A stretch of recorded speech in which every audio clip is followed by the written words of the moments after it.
So quick question, how many of you know WirePoints before I get started? Okay, most of you. So thanks to all of you who do follow us and keep up with what we're writing about. Just as a quick intro to WirePoints, my partner Mark Glennon, he's a bankruptcy lawyer and a venture capital guy, and he was getting really ticked off at what was happening in the finances of Illinois. So some 10 years ago or more, he was writing collecting news. He created a website to start aggregating news about what was happening because he felt like the traditional media wasn't telling anybody what was really going on. So he started that. And then about 5 years ago, John and I, we merged with Mark. And our goal was to try to tell the truth about Illinois' finances. But about 2 years in, COVID hits, and we found out that the government wouldn't tell anything of truth about what was happening with COVID. Yeah. So we jumped into that. We didn't want to get into COVID because we're not doctors, we're not all that, but we're good at data. That's kind of our specialty. We're good at data. And so we started telling the truth on that. And since then, we've had to move into CRT, right? Critical race theory in the schools, the sex ed in the schools, and now it's Amendment 1. And what we find ourselves is just really whack-a-mole on what this government has not done well. I often tell the story, my inspiration comes working in Illinois and at WirePoints. My parents were immigrants to Illinois. My dad escaped from Poland, right in the middle of Stalin's strength. And where did he end up? He ended up in Illinois, Chicago. Yeah. My mother was a 19-year-old from Ecuador. When she came up, they met in Chicago. And so they lived the American dream. They toughed it out, had 3 kids. I'm one of them. And their story's fascinating, but so much of that started here in Illinois, and it's a reason why I'm here. After working 20 years overseas, I got to work in Mexico, I got to work in Poland, but I wanted to come home in 2007, and I came back here. You like the third world countries. I had no idea, yes. Chicago. I had no idea that Chicago and Illinois were as bad as some of those third world countries. So that said, we're at the precipice here of something really ugly. It's called Amendment 1, and hardly anybody knows about Amendment 1. Nobody's talking about it. Our politicians aren't talking about it. Not Republican, not Democrat. You hardly hear anybody talking about it. But it's on the ballot on November 8th. And I would argue that it's the most important vote you will have. More important than governor, more important than Supreme Court races. Both of those are extremely important, but this is more important, and I'll tell you why. Now, at WirePoints, we write a lot about what's been going on with the unions. They have all the power in Illinois. The public sector unions I'm talking about, not the private sector unions. Focus on the public sector unions. They have all the power. And just a few weeks ago, we pointed out, as the teachers union, the Chicago Teachers Union was bragging about how well they do in Illinois, in Chicago, we pointed out they've got a bunch of empty schools. Yeah. Hardly any kids are in there. These massive schools, they're empty, few kids in there, and the kids who are in there can't read and they can't do math. So we wrote about that piece, and I'll give you the example of Manley High School. It's got the capacity for 1,300 kids. It's only got 64 kids in the school. It's empty. And of those 64 kids, only 2% of them can read at grade level. And 1% can do math at grade level. So here you think that with such a few students that you could actually teach them how to read and do math, but they can't. So anyway, we reported on that. And it got a lot of attention, not just in Illinois, but nationally. And so Mike Flannery from Fox 32 gave me a call. And he said, "Ted, would you join me on my show? I want to talk about the data." And he says, "I'm going to invite the Chicago Teachers Union to join." So good. I mean, I always like when the other side's on because it creates a good conflict. Not that we like to argue with facts. We don't get dirty. But it makes it a lot easier when they try to say lies. It's easier for us to pull out the data.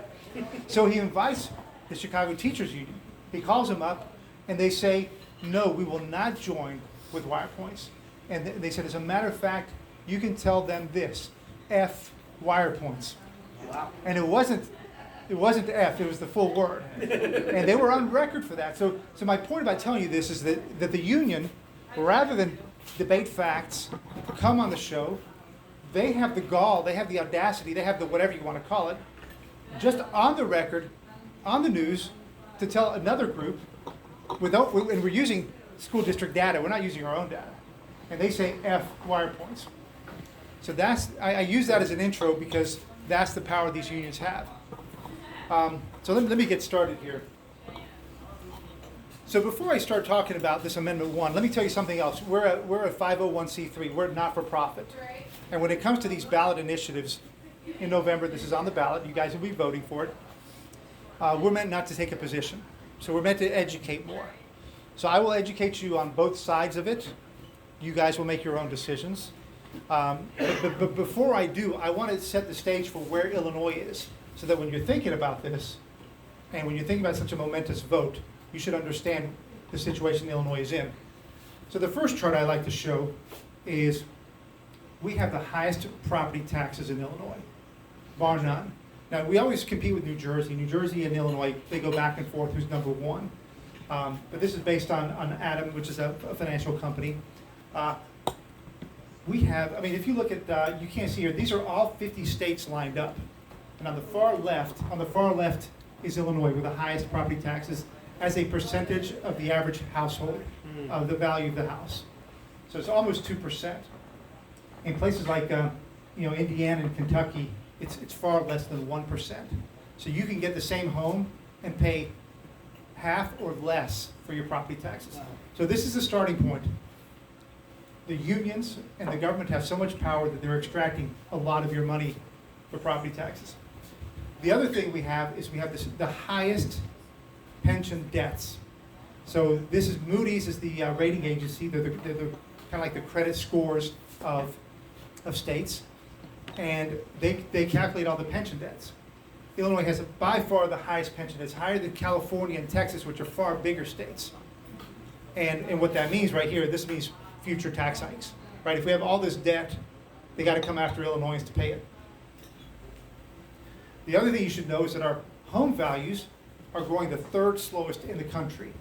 So while people's nest eggs, that's where most people have their nest eggs, right, in their home values. While many states are growing like crazy, their property values, ours in the last 20 years, this compares house prices 2020 versus 2000, so 20 years worth. Our home values have only gone up 3% when you adjust for inflation. So basically, Illinois haven't seen any appreciation in their homes in 20 years, on average, of course. You've got some other states that are seeing 40, 50, and 60% increases. So their nest eggs are growing really nicely. This, again, thanks to the power of the government and the public sector unions. Now, you can probably measure our lack of success in two ways. One is people leaving, okay? The IRS knows every year, they know where you are when you file your taxes. And they know where you were last year. So they know whether you moved from one state to the other or not. They also know how much you make because you put how much money you make there. And they also know how big your family is. So the IRS has a big database of who's moving where to where and how many people moved. Well, when you add up Illinois over the last 20 years, take all the people that moved in and all the people that moved to other states, on net we've lost 1.4 million people. Think about if Illinois had 1.4 million people more today, just if we'd broken even with people. Our tax revenues would be higher, we'd have more entrepreneurs, we'd probably have a few more conservatives. Yeah. But instead we've lost, and we're losers with California and New York. So this is the other big issue. When you think about things like new amendments, new tax hikes, you got to think about these slides. The last one is kind of a good measure, or it's a bad measure, of how you're doing, is the credit score of each state. So Moody's does a credit score, and for those of you who know things, AAA usually means you're the best credit. Anybody will enter the AAA rated states or companies.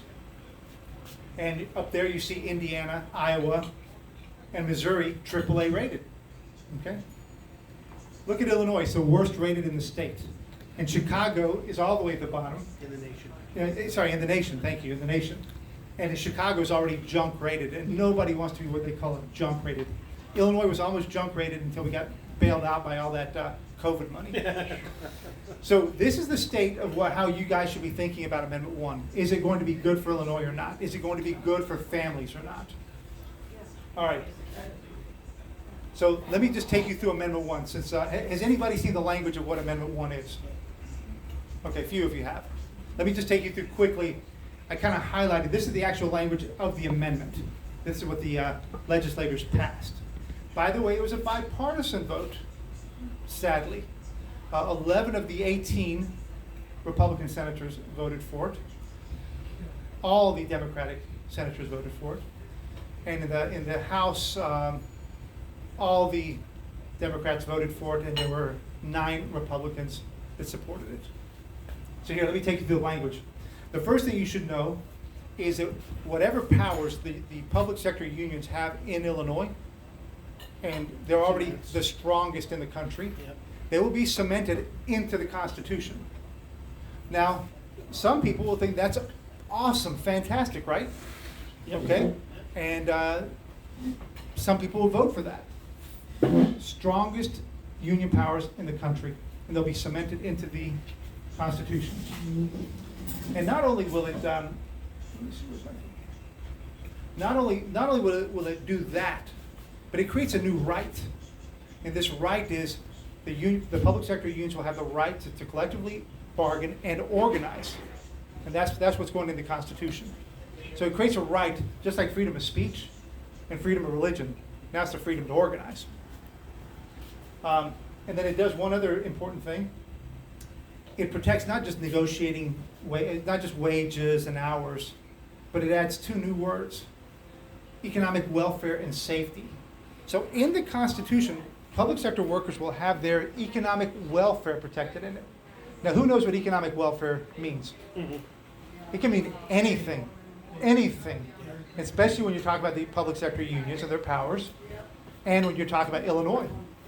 So if they have that protected in the Constitution, who's going to win any argument about property tax reforms, bringing costs down, reducing the cost of public sector labor, maybe merging governments, right, consolidating districts or something like that? Impossible. And safety, right? If you put that in the Constitution, protecting their safety, that can include a lot of things, and we'll talk about that in a second.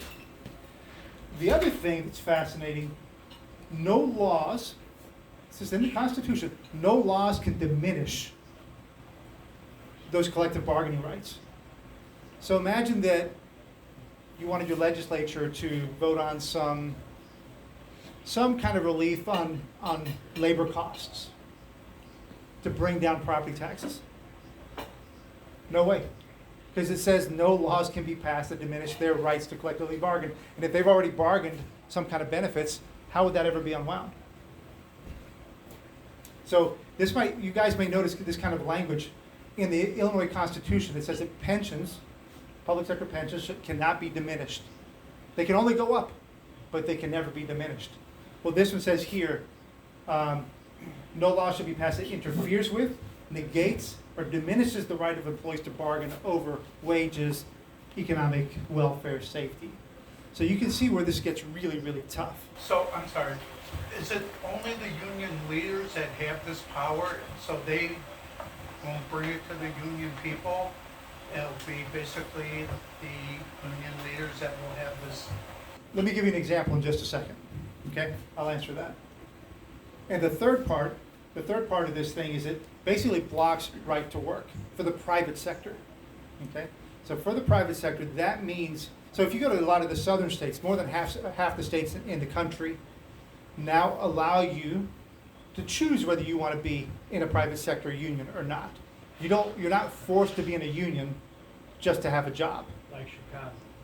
Right, so, but in Illinois, if it's a union shop, then you must be in the union. You must pay union dues if you want to work.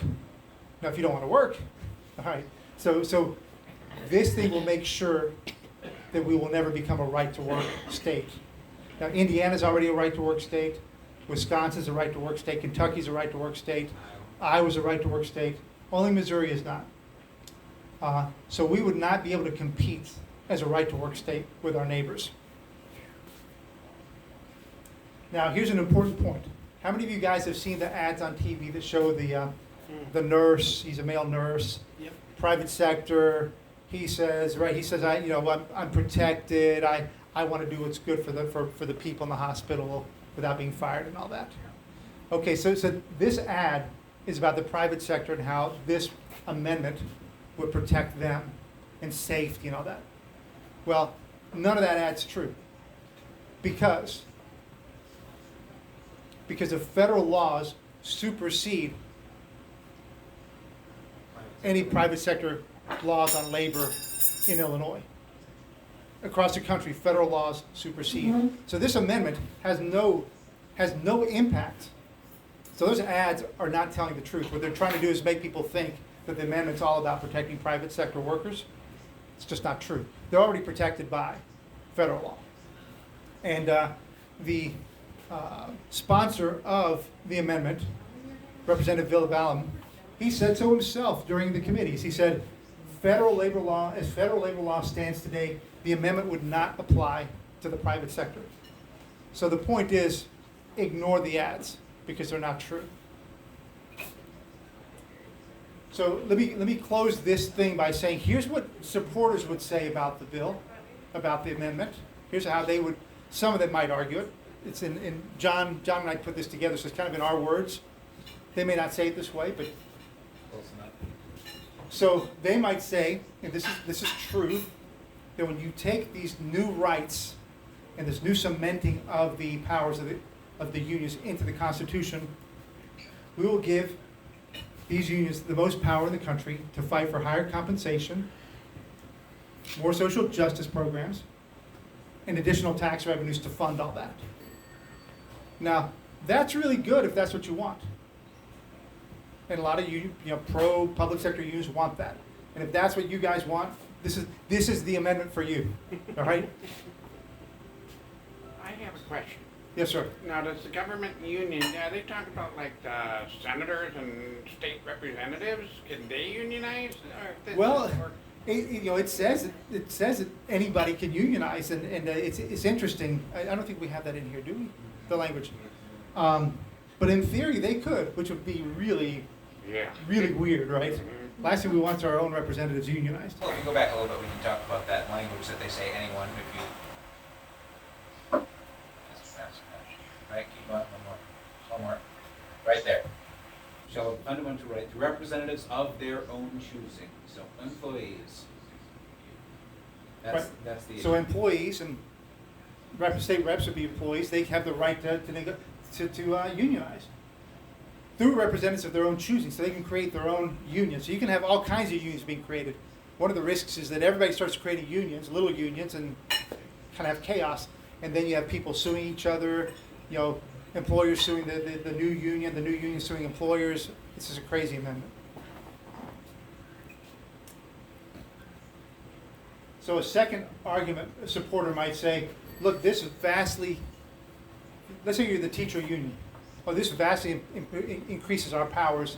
And so now we can do this diversity, equity, and inclusion. We can get sex ed into the classrooms. We can put it in the contracts. And parents won't be able to do anything about it.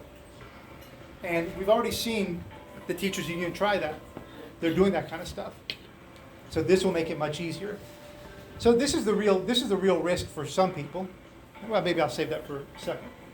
So they would say that we won't have interference from parents. We can get this stuff done. That's what they want. Yep. They also might say, you know what? This is great. This amendment's great because just like the pension amendment, that they can't diminish pensions, here they can't diminish our powers to negotiate. And so if we can lock in good gains on benefits, compensation, new rights, new benefits, whatever it is, they can't diminish it. The last argument I might make is that they say, hey, this is great. Illinois can't become right to work. So people will have to continue to be in unions in the private sector to keep their jobs. Those are the pro comments. And if you like those are, again, this is your amendment. Here's what an opponent would say. And this is true. We've looked at the powers across the country for public sector unions. But an opponent would say, Illinois unions with these new rights and cementing into the Constitution to be the most extreme powers of public sector unions over taxpayers, bar none. This is why some people would oppose it.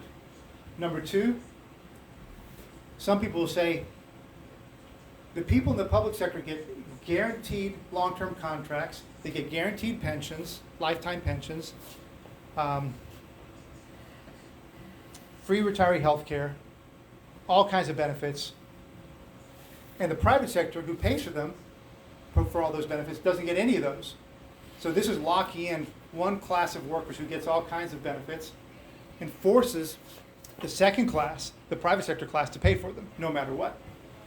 An opponent might say, look, we already pay the highest property taxes in the country, and that's with laws that already favor our public sector unions almost as much as any other union in the country. If this passes, there'll be no way to ever bring those property taxes down, and they're likely to go up faster than they've ever gone up before in the past. And last thing that scares people, this kind of comes back to your point. You know, I think that the fear for a lot of people is that, especially on the education side, is that these unions. So here's what happens: there's only 10 states in the country that let their unions, public sector unions, negotiate with the governments, and it's done in secrecy. It's not done out in the public. And Illinois is one of those 10 states where we, the private sector residents, don't find out what's negotiated until after they've finished. After they've committed to spending the money, after they've committed to putting whatever they put into the contract. Once it's signed, then we get to find out, which is, to me, one of the most unfair things in this country. Yeah. So they negotiate all that. So now with this new amendment, where they have the rights, you can see a teachers union saying, I don't feel safe. If I can't talk about this critical race theory, I don't feel safe, or the sex ed, or transgender things, whatever it is. So they might negotiate them with the school districts in the back room. Public doesn't know it. They agree to it. It's in the contract. How will that ever change if the Constitution protects what they just negotiated? So that's the big fear for a lot of people. So you put those together, and it's a very dangerous amendment. So on the one hand, it creates super strong public sector unions, lots of powers, more powers over government policy, more powers over taxpayers. And some people in Illinois deem that very good. And so, like I said, to finalize here, this is the amendment for you if that's what you want. Others find this to be fear. It's like, how can you have a pension amendment that's created such havoc, and then we have another amendment that locks in powers? How will Illinois survive that? So those are the arguments, again, for opposing. So that's all I have. I'm happy to answer questions now. A couple things. Thank you. A couple of points I'll make beforehand. On your, some of you will have a little piece of paper. There's a QR code on it. One thing that would help us is if people find out about this amendment. So if you guys sign up for WirePoints and share with your friends the information, we'd love that. Of course, if you sign up for WirePoints, fine, you don't want it, you can always cancel it. But we'd really appreciate you signing up for our daily email. We curate what we think is the best news that you may not see from other sources. That's right. We put it together for you. We include our original research, and we send that out every day. People love the fact that we do the dirty work for everybody. Because, it's hard to figure out what news you should read. Yep. And that would be great. So with that, I'll answer any questions. Thank you. So wirepoints.org to sign up for emails. Yep. Okay. And you can scan that. You can scan that with your phone probably from where you are. Will it work from there? Yes, Yeah. should work. So if you scan that with your phone, you can sign up, or it's on the pieces of paper there on your. So regarding the ballot, though, in the passage of this, it doesn't need just 50 plus 1, right? To It needs pass. 60%. It's 60% of the vote. So this is defeatable. It's defeatable. It could go down to defeat, Yeah, right. So if you take, if you take enough Republicans, right? and again, people have to know about it. Yeah. Here's the problem: is a lot of people get confused. One, they think it's about private sector, Right. and it's like, who's against worker rights, Right. right? Who's against that? I mean, that's how easily they sell it. But it's just like the Inflation Reduction Act. Has nothing to do with inflation. It's just like. It's just like the Safety Act. Thank you. It's just like the Safety Act. Where's the safety? This is another one. This is workers' Democrats rights. are very good at redefining words and Yes, terms. but it's very Orwellian, as we know. Yes. That ad is very slick that they're showing. Yes. Yeah, very slick. Hospital worker? Yeah, it's a very good ad. I tell you, it's very convincing. Mm-hmm. Yes, ma'am. Is the exact language for Amendment 1 somewhere on your website that we can share that? Because that Perfect. confuses everyone every time. people don't understand it, they'll skip it.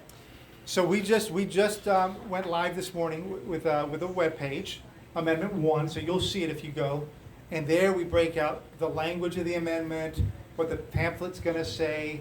We kind of describe what it is. We give the main supporter arguments, opposing arguments. We show which state reps and senators voted for it and against it. Good. So that's all on the page there. Thanks for having us out. They want to Good keep deal. it secret.